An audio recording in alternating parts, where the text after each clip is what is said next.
I had a reputation for helping people get over writer's block. A writer would come and they'd be telling me all about this writer's block and what they couldn't do and blah.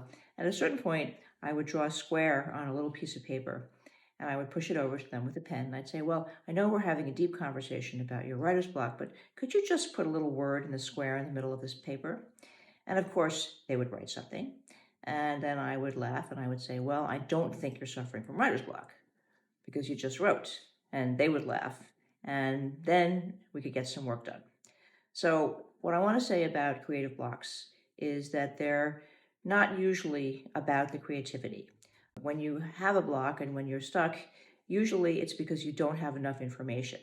Now, this is a very different opinion than most of the stuff you'll hear because most people say, oh, well, you're emotionally involved or it goes back to your past and all that kind of stuff. And it's not that that isn't true, but that's not useful because remember that the thief of our lives, the two thieves, right? The thief of our lives, one is the past and the other is the future, right? Because as soon as we're thinking about either of them, we're not here right now. So when I have people write that word in the middle of the page, they suddenly arrive in the present. And once they do that, we're able to now look at the problem. Now, here's the problem. You don't have enough information. You don't give yourself enough credit. We are smart people. We don't like to waste our own time.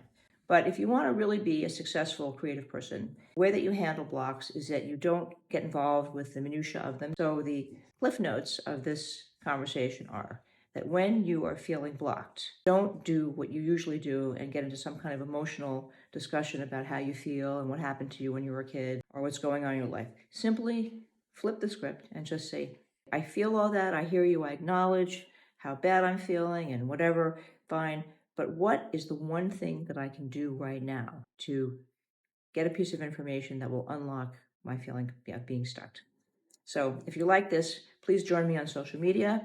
Come to one of the webinars, which are free, and we do the practice, and you get in the habit of working in the present in a nice, soft way. Buy a book, and I hope to see you soon.